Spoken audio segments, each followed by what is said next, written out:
to answer. You may have to go back to them 2 or 3 times to get all the answers to your questions. Yeah. Sometimes, some of them you'll get the answers to all your questions right off the bat, which is great. And others you kind of have to pull them out one by one. But All right. make sure that they give you Hey, John. some sort Hey, of John. like a John. pro forma Hey, John. invoice, Kim, with all the Kim. details. So Kim, much. real Hi, quick. John. Yay! Thank you. Team. Hey, everybody! Hello. Welcome to the Hi. Daily Success John. Call. We are Hi, here. John. Welcome. Good to see Hi, you John. guys. Hey, Heather. That was good advice from Heather, by the way. Thank you, Heather. You're awesome. We got Evelyn's here. Hey, Kim, Jody, Randy. Good to see you, Randy. There's Teresa Cox and Joe Olson.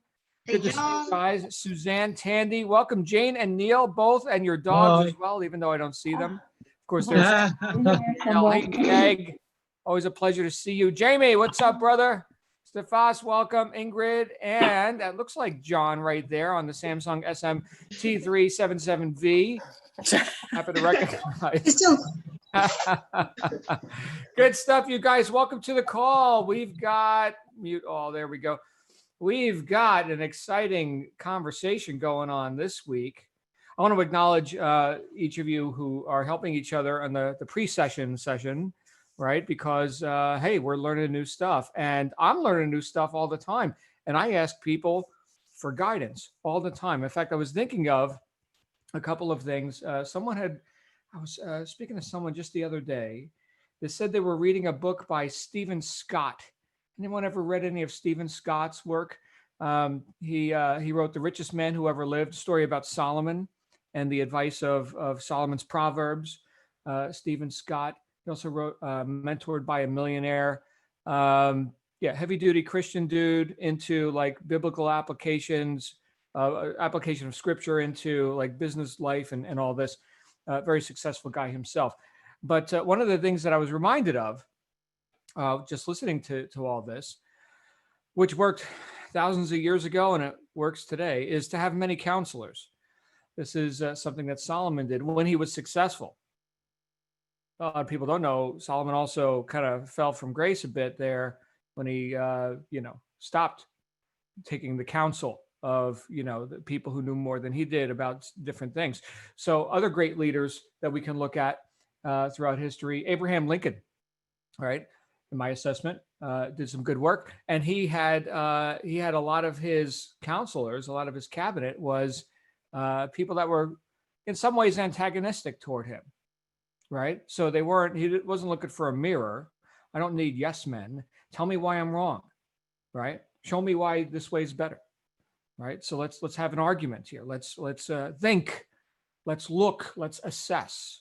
Right. And let's make decisions based on facts, not based on assumptions, which, by the way, I think is a rare art these days. But you guys are doing it. And that is awesome.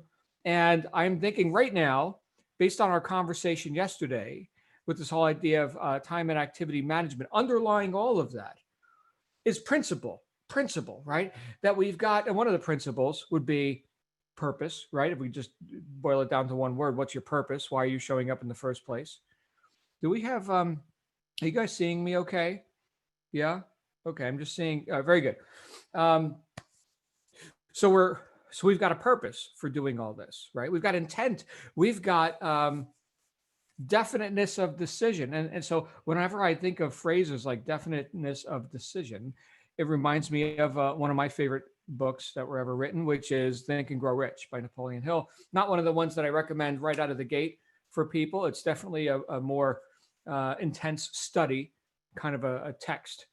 But should you happen to find yourself in possession of the original text, okay, you can get free copies online. I could drop a free copy of the abridged version, the mass market version, which has been reprinted 10 million times since it's been out of copyright. Copyrights last 70 years. This came out in 1936, but 36, 37. But if you can get the original text exactly the way the author wrote it, that's the one you want to get, because there's a lot of context in there. Like I was just citing Stephen Scott, who was citing Solomon, who wrote these things called Proverbs. And, he's getting counsel from people who know stuff he doesn't know, right? So think about that.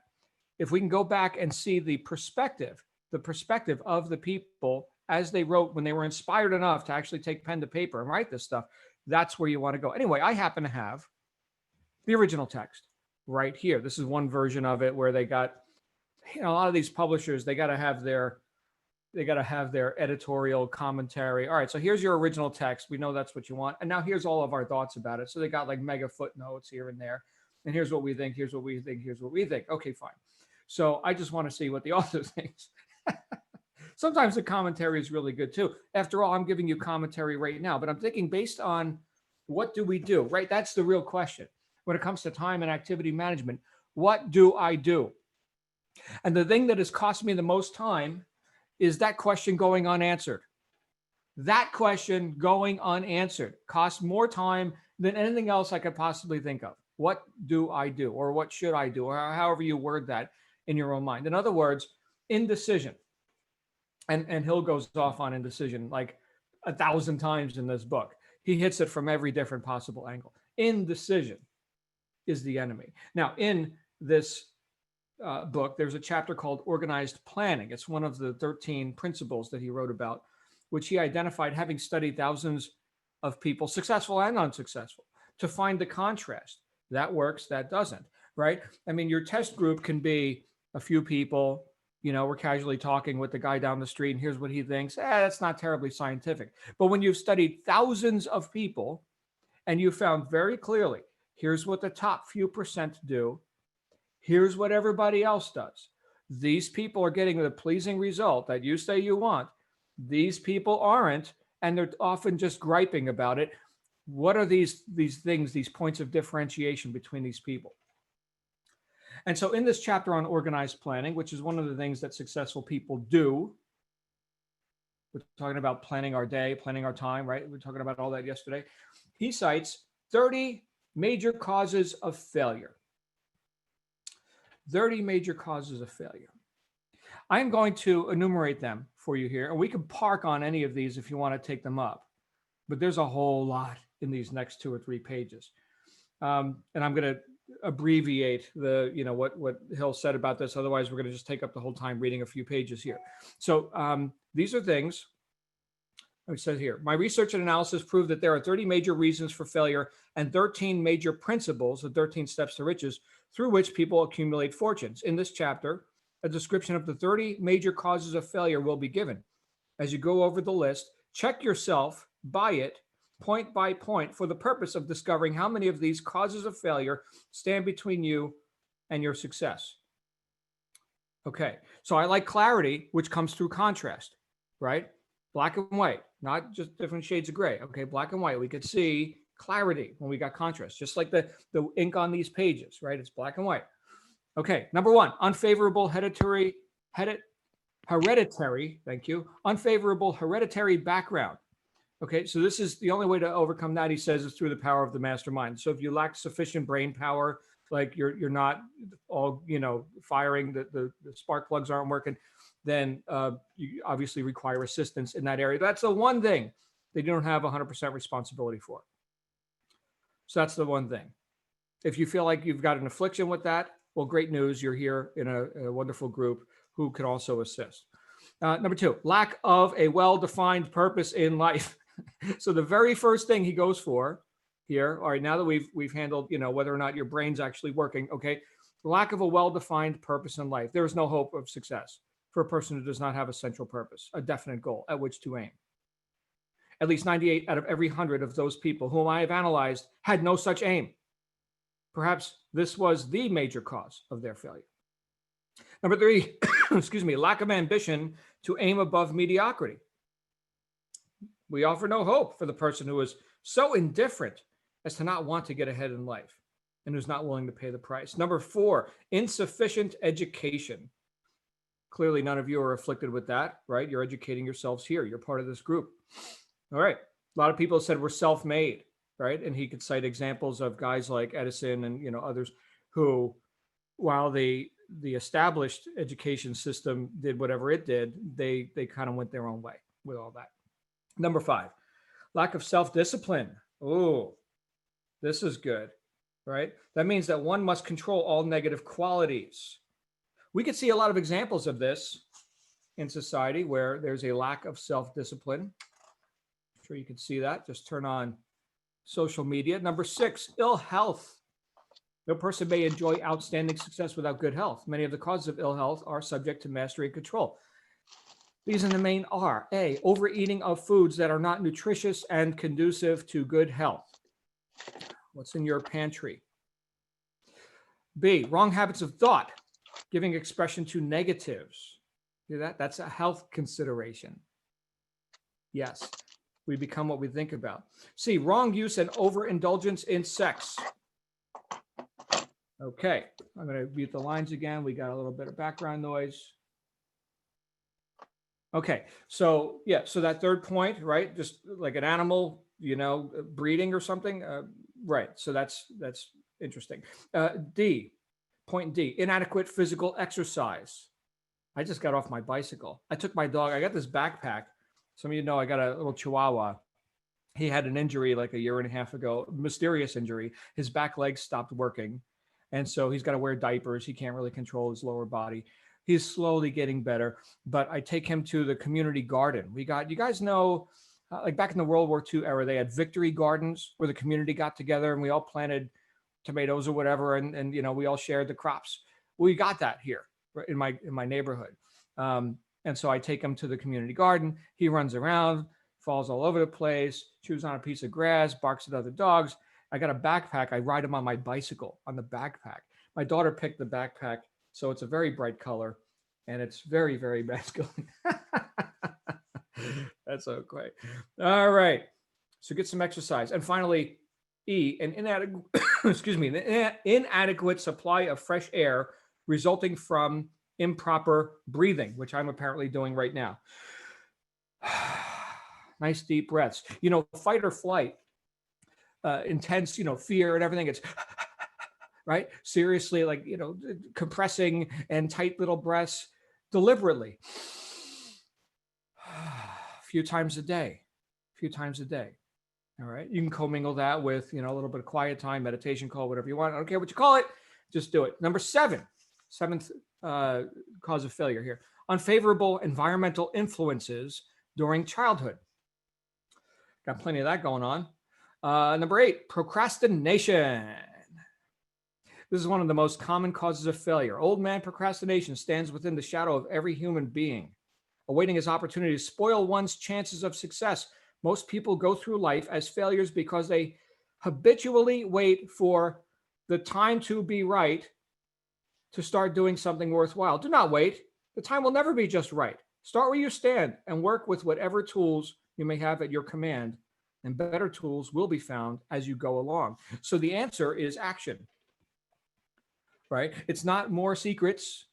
It's not, you're missing the magic missing link or whatever. And a lot of people get into shiny object syndrome. That's another form of procrastination. I need to inflow more because I can't outflow yet because I haven't inflowed enough. You got to balance those flows. We've kind of had, that was kind of the theme last week with, Adrian talking about, I just listed 10,000 products and he just sold out of one of them, right? So there's that. Number 9, lack of persistence. Most of us are good starters, but poor finishers of everything we begin. Moreover, people are prone to give up at the first signs of defeat. There is no substitute for persistence. The person who makes persistence a personal watchword discovers that old man failure finally becomes tired and makes his departure. Failure cannot cope with persistence. And that could be used positively or negatively, right? People are persistently destructive, right? And they have, they cause all kinds of problems in the world for themselves and others. Number 10, negative personality. There's no hope for success for someone who repels people through a negative personality. Number 11, lack of controlled sexual urge. Because of the way human beings are wired biologically and genetically, sex energy is the most powerful of all the stimuli which move people into action. So it must be controlled through a process of transmutation covered in another chapter. More about this on chapter 10. That's he wrote a whole chapter about transmuting one type of enthusiasm into a different purpose. It's an interesting read. Number 12, uncontrolled desire for something for nothing, the gambling instinct. So this was written towards the tail end of the Great Depression. People were living in a lot of fear. During that, like the crash of 1929, a lot of people were buying stocks on margin. They were speculating. Okay, so they were buying investments on margin. Margin means that I don't have the money to buy the contract, the stock, the whatever, but the broker is going to sell it to me on margin. So let's say it's $1,000. They'll take 100. Great, here's 100, right, and sell me that stock. Okay, as long as the stock goes up, we're good. I could sell at a profit and keep the balance. All right. Oh, stock just went down. Oh, just went down over there. They're selling. Oh, everybody's selling now. Prices are down. They just did a margin call. Now I got to pay the full amount. I bought the contract. I bought the stock, whatever it happens to be, whatever the commodity or the asset is. And so now people are wiped out. Lots of people were wiped out. The gambling instinct. Interesting stuff. Number 13, lack of a well-defined power of decision. We've covered that multiple times. Here's the thing. When I'm making decisions, will this move me in the direction of my goals? Yes or no? And then the second question, if the answer is yes to the first one, the second question is, will this violate the rights of others? Yes or no? If the answer to the first question is yes, and the second question is no, action. There's no third question. Will this move me in the direction of my goals? Will this violate the rights of others? Number 14, one or more of the 6 basic fears. Read the final chapter, the epilogue, the six ghosts of fear. Oh my goodness, what a chapter. Read it like 1,000 times. Unbelievable. Number 15, wrong selection of a mate in marriage. And I've talked about this from time to time with people when we've done private sessions, is the idea of having a spouse or partner who is antagonistic towards your purposes. Napoleon Hill says that's really rough. That's a tough one to deal with. You can counter that by immersing yourself in a community that is sympathetic with your purposes. I think we're all doing that here. But to succumb to that wipes out ambition. Is like that destroys a person. Interesting stuff there. Number 16, over caution. He said this is just as bad as under caution, right? So always being so timid to not reach.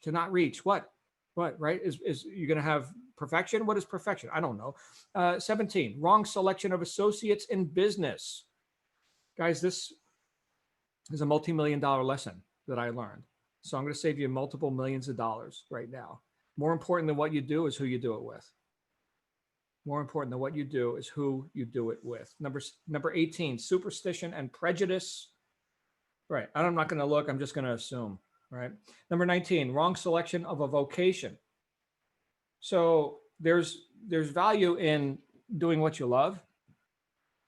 If you can find a way to monetize and profit from things that you generally have a proclivity, you have a natural leaning or tendency towards enjoying doing those things, find a way to serve your fellow man with that, right? Serve mankind with that. I mean, if all remuneration is based on the delivery of benefits into the marketplace, right? How more readily can you deliver benefits if you're passionate about your work?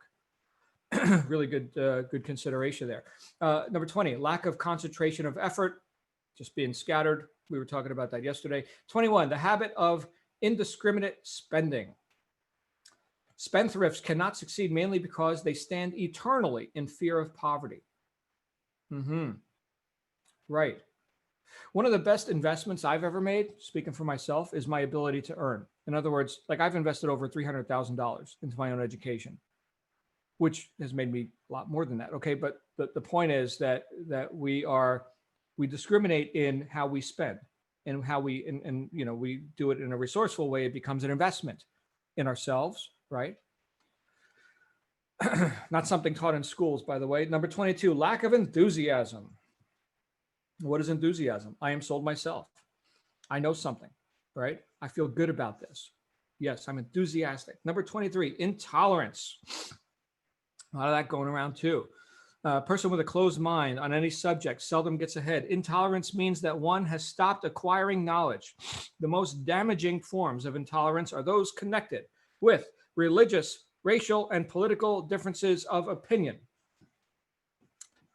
There's that. 24, intemperance. Imagine that. A drunkard seldom succeeds. All right, number 25, inability to cooperate with others. Listen to this. More people lose their positions and their big opportunities in life because of this fault than for all other reasons combined. There's a fault which no well-informed business person or leader will tolerate. Andrew Carnegie, Napoleon Hill's mentor, said, I'll pay for that more than anything, right? I don't care if you're the best steel man, right? He was a steel, U.S. Steel, a big steel conglomerate. But you could be great with the steel work and, iron ore or whatever the hell they're doing, but we gotta work together here. In fact, that's part of your pay. That is, right? Cooperative, working with others, right? You're not an island. So consider that. Number 26, possession of power that was not acquired through self-effort. Yeah, just give me power. I'm not going to earn that power. Okay. Guys, this is big. Look around. Number 27, intentional dishonesty. Oh man, he's just going for the throat. I wonder why more people don't read this. Number 28, egotism and vanity. These qualities serve as red lights which warn others to keep away. They are fatal to success. 29, guessing instead of thinking. Most people are too indifferent or lazy to acquire facts in all caps, with which to think accurately. They prefer to act on opinions created by guesswork or snap judgments. Number 30, lack of capital. This is a common cause of failure among those who start out in business for the first time without sufficient reserve of capital to absorb the shock of their mistakes and to carry them over until they have established a reputation. Now, in another book, and plenty of books. Some of you are reading Kiyosaki, Cash Flow Quadrant, right? Or Rich Dad, Poor Dad, another Kiyosaki work. There's plenty of capital. If you lack capital, you can get capital. And there's ways to scale up from that. So this is the modern age, right? There's, like it or not, there's mega, central banking systems, Federal Reserve and all that. I'm not going to get into that conversation. But capital is something that definitely can be addressed. And then he gives you a little bonus. 31, here, name any particular cause of failure from which you have suffered that has not been included in the foregoing list. So he's like, just in case you've got an excuse that, I wasn't on the list. Great, now add your own thing to the list. And now it's not a friggin' mystery anymore. Now get on with it. I gotta love this guy. And millions of people have benefited and made billions of dollars by applying these sort of principles, these ideas. So how does this enable you to make better decisions on what you're going to put on your calendar, what you're going to prioritize on your list, what we were talking about yesterday? Does that give you food for action? Does that give you the ability to discriminate? Here's something worth doing, and here's something worth not doing. I mean, that's the idea, right? Is that you're in the driver's seat, you're in control. Or not, right? What are you, just being tossed around like a leaf on the wind? I mean, whatever, right? It's your choice, okay? But I think the idea of self-determinism, and I mean, if you didn't have that, you wouldn't be here. Understand, people who show up here aren't like low self-esteem people. I don't know. No, you're all willing to invest in yourselves and do something about your dissatisfaction with conditions as they exist now. Fine. And there's a gradient, right? There's an on-ramp to that. Oh my goodness, I'm getting up earlier. That could be part of that, the first part that you observe, that you say, oh, look, that just happened. That's a win, right? That could be one of the first wins you observe when you become intentional about, just being deliberate in your own life, making choices for yourself and not just being the leaf on the ocean or whatever it is. Consider that, guys. I'd love to hear your thoughts about this. 30 major causes of failure. I love this book. And you know what? I'll continue to refer to it for as long as you know me, because it's had such an impact on my life. We've got time. If you guys want to talk, feel free to open your microphones, raise your hand. Nicola Black is up first. Hey, Nicola. Hello. I'm enjoying this subject. It's just a thought I've just had there. So that list of 30 you've just gone through, I can tick off a few quite easily, procrastination being one of them.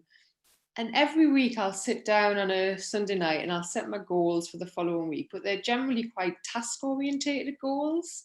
So I'm just thinking to myself, what difference would it make if I actually focused on a skill as well as a task? So what I think I might do next week is pick one of those off the list that I want to improve on and add that to my goals as well that week. So it's just at the forefront in my mind. So I'm more conscious of it as I go into the week, and then I can end of the week assess, did I get any better? Is any quicker? So yeah, I've just got my mind ticking over this. I thought I'd share that. Thank you, Nicola. So you're setting yourself up for success. It's like, here's something I can develop a skill. Look, every day in every way, I'm getting better and better. Look, I'm better than I was last week, yesterday, 5 minutes ago. Fantastic. And that builds. Oh, so beautiful. Thank you, Nicola. I see Julian's unmuted. Then we got Mark's hand up. Hey, Yeah. Julian, you got a comment, sir? Only just a very quick question. I've got that version. The camera's Oh, over. on there. There you are. Yes. Yeah. Okay. But it's a smaller version. What's the version have you got? Because that looks a bigger version to be able to reference than. Yeah, it's the original version, restored and revised, now fully annotated and indexed. Blah blah blah. Who published this? Aventine Press. I've also got on Kindle. I've got the the red and yellow one, which is the original cover. It's like red and yellow stripes. And that's just straight up Napoleon Hill on Kindle. I think you can get it right now for $5 or something on Kindle. I was just looking. It's actually the physical size of the one you've got was good because it's slightly bigger than that one. Right. For reference. Anyway, doesn't matter. That was it. That was all, John. Thank you. You are welcome, Julian. Let's go to Mark Cochran. What's up, Mark? Oh, not a whole lot. How are you, John? Very good, sir. Hey, as I started reading the book, I made it about halfway through and something was nagging at the back of my head. And it was back at the beginning when he was talking about how, this is a textbook, these 13 principles, these are what you need to follow. So I stopped right there. I went back to the beginning and I started reading one chapter, getting on my computer and making my cliff notes. And that way I was able to, define every item that he's telling you to do. I've got my cliff notes. So every night I'm able to read it, and it worked out good when I started looking at it as a textbook rather than just a book. Just thought I'd pass that on to anybody else reading it. Might help them. Thank you, Mark. So actually writing a couple points down. These are actionable items and reminders, because I need reminders all the time. Thank you, brother. That's good stuff. Good stuff, everybody. Where's Ethne? Hey, Ethne, what are you doing? Hi. Good, thanks. I just discovered that Earl Nightingale, he has summarized that book, and he is on YouTube. So good listening as you're going to bed, because he gives you your 13 points, so you get that. So anybody else wants to find it, that's where they'll find it. Earl Nightingale. He does a shortened version of the book. Very good. Thank you. Yeah, Earl was one of Napoleon Hill's students. Yes. Earl and his partner Lloyd Conant went on to form Nightingale Conant, which popularized audiobooks and records and self-help, recordings and such. Those of you going through the Jetstream process, you'll be exposed to Earl when you get to The Strangest Secret, which is his most famous recording, that and the Lead the Field recordings, which he did. But what a voice Earl has, huh, Ethne? He's just lovely. Yeah, goes right through your He's a skull. good tenor. Yeah, good stuff. All right, no other hands are up. Anybody else, any comments on this? Are we all enlightened? We're all good? Good to go about our day. 28 minutes in. Okay, Julian, you good? Everybody good? Which audio book do you recommend? Because I had a conversation with Stuart yesterday about, and I think he's got all copies of the audio book, because there's one actually by Napoleon Hill, and then there's one by the guy that you just mentioned. Earl? Yeah. Okay, I don't know. I just, you can go on YouTube and find every language. I've got them on Audible. I was just wondering if there's one that was a better one. That was all. I don't have one. The only audiobook version of Think and Grow Rich that I've listened to is one that I just grabbed off of YouTube. And yeah. He speaks at the end of that one, just a little bit at the end of that Earl's broadcasting that. He speaks at the end. Napoleon Hill does. Excellent. Very good, you guys. All right, we're going to go to Jane and Thank Neil, you. then Coral, and then Star. Hey, Jane. Jane. Hi, John. Hey, Neil. Yeah, it's a good job I've got the appropriate wife. That's all right. Just listening to those 30. There's that, right? There's one you It's don't have to taken worry me about. it's taken me a couple of times to get to this one, but I've got the right one now. And she would say the same about husbands, I think. Yeah.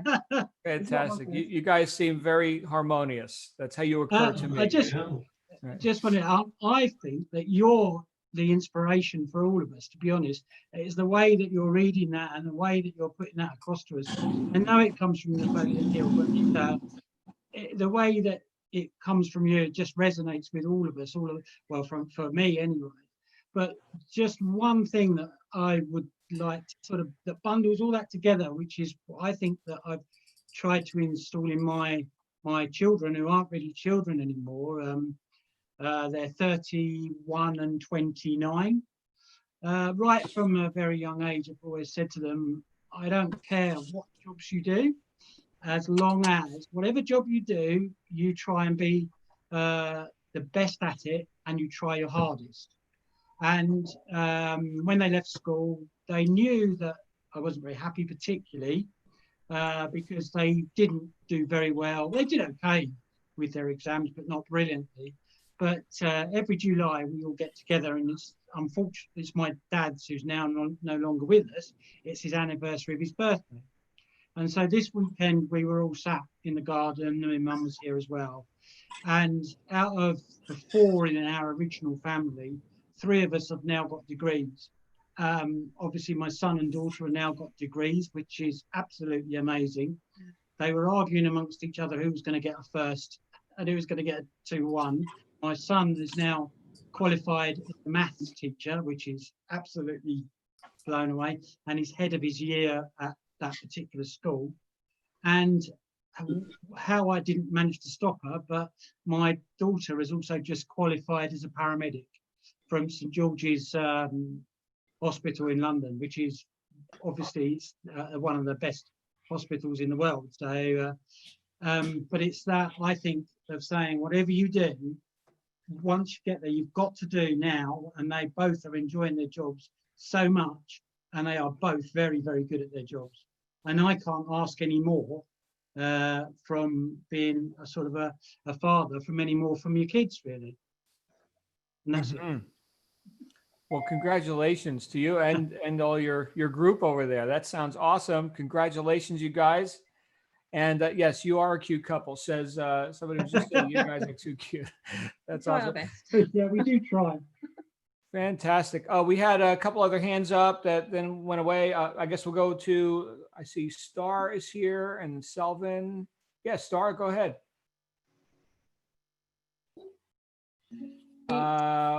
Star. Hello. Hey, there she is. Hi, everybody. I hope everyone's good. I just wanted to talk a bit more about Napoleon Hill.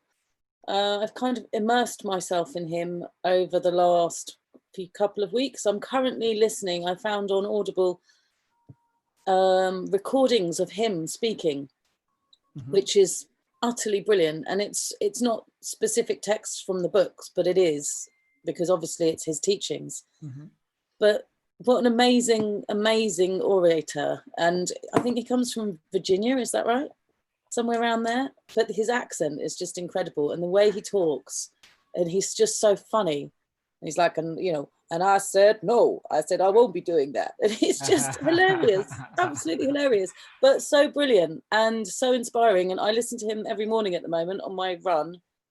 And then I'm also listening to the audiobook of The Think and Grow Rich, but I've actually ordered a hard copy because there's so much good stuff in there and so much good science in there. And I think that's what has surprised me so much about all of this, is how much good science there is in there, and the stories of how they got debunked and are not mainstream theories anymore, I find absolutely incredible.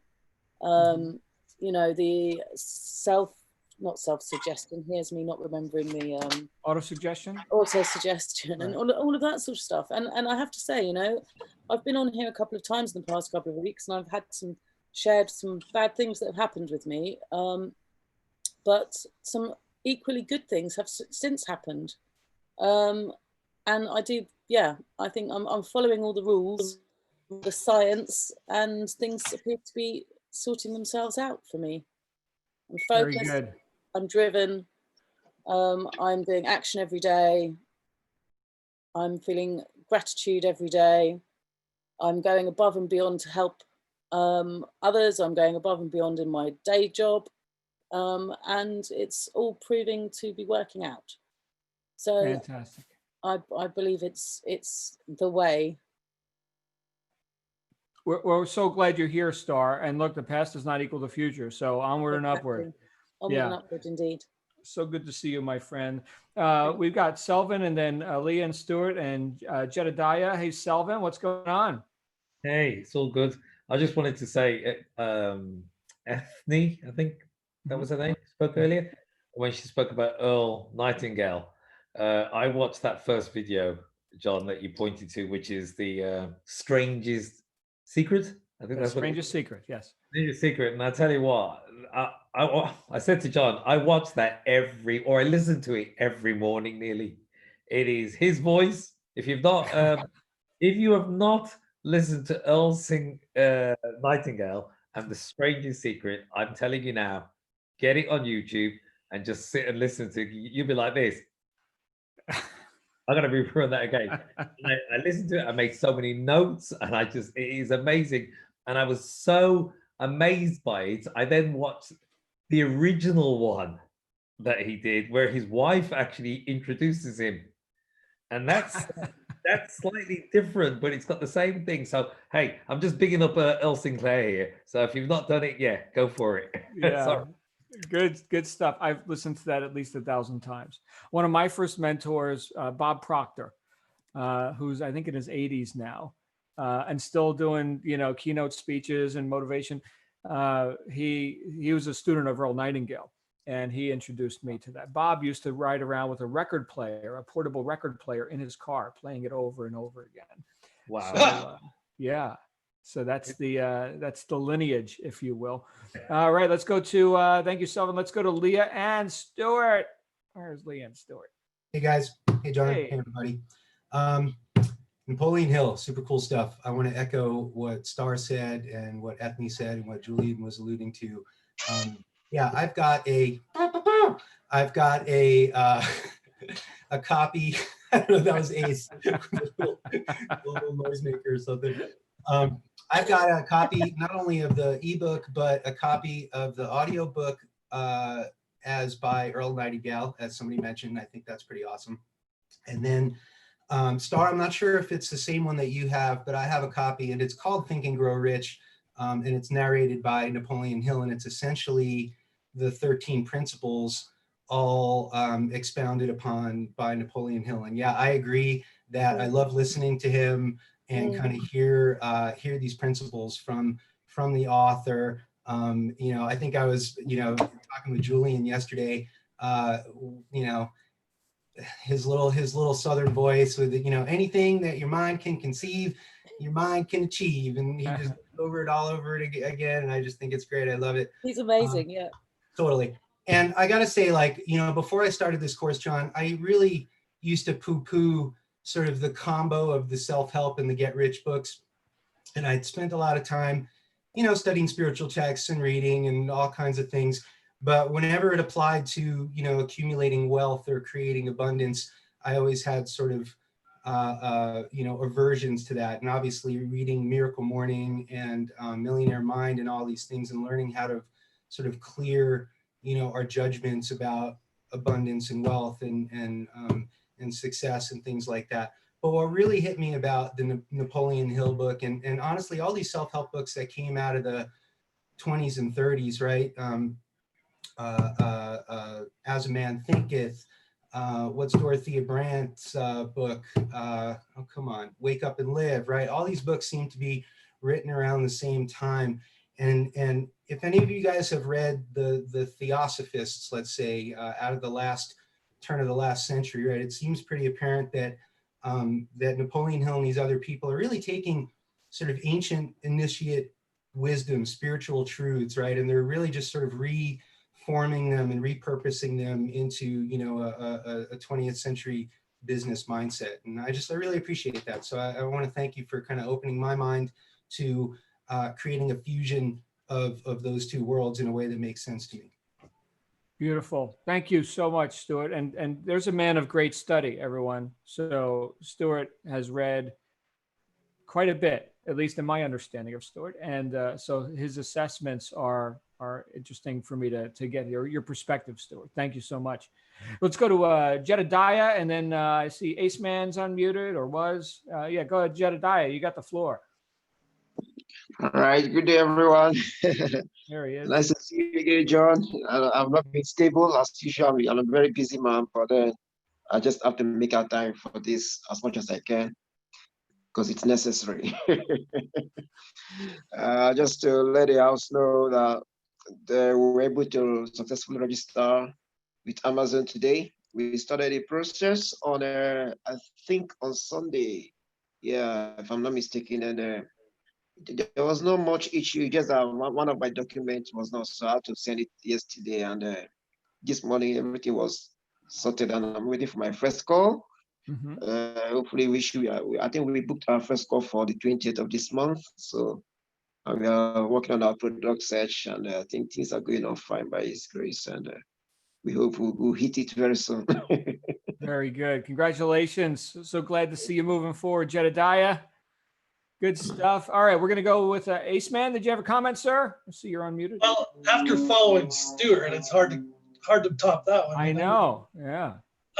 Actually, I was listening to all this stuff. Like, all these books have the same philosophy, kind of, and it's like action, integrity, doing what's right, you know, eating right, and it's everyone I've read. Miracle Morning, Think and Grow Rich. I'm listening to Think and Grow Rich. Power of Consistency, and now it just amazes me that you can pull almost the same philosophies out of each and every one of them, and just have a little different avenue to go down with the thoughts of them, you know. And I've never been a real reader. I just like to do things, but since starting this stuff, it's really opened up my mind to a whole bunch of different things, and I really enjoy it. And then listening to like you reciting those things, and I just love it. And I look forward to this every day. I'm thankful that I can attend. So keep it up. Thank you. Thank you, brother. So glad you're here, Ace Man. We got Leah and Adrian with their hands up. Let's go to Leah.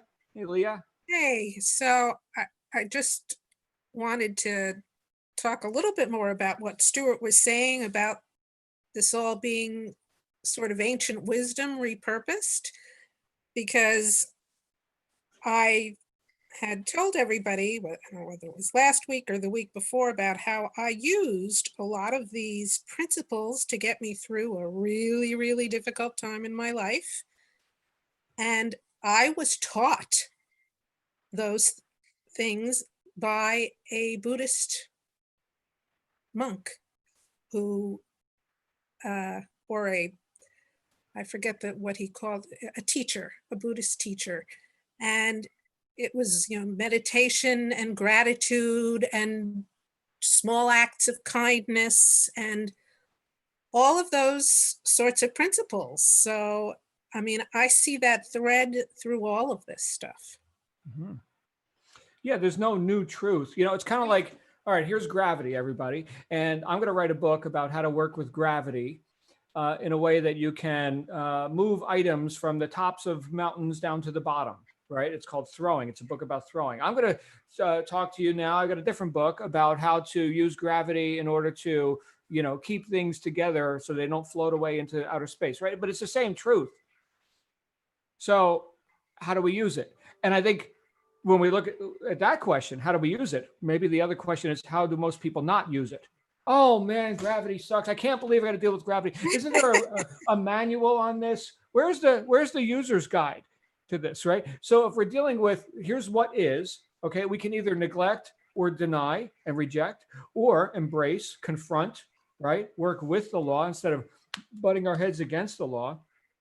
So that's why, yeah. And apparently we humans need lots of reminders because there's lots of books on the same truth.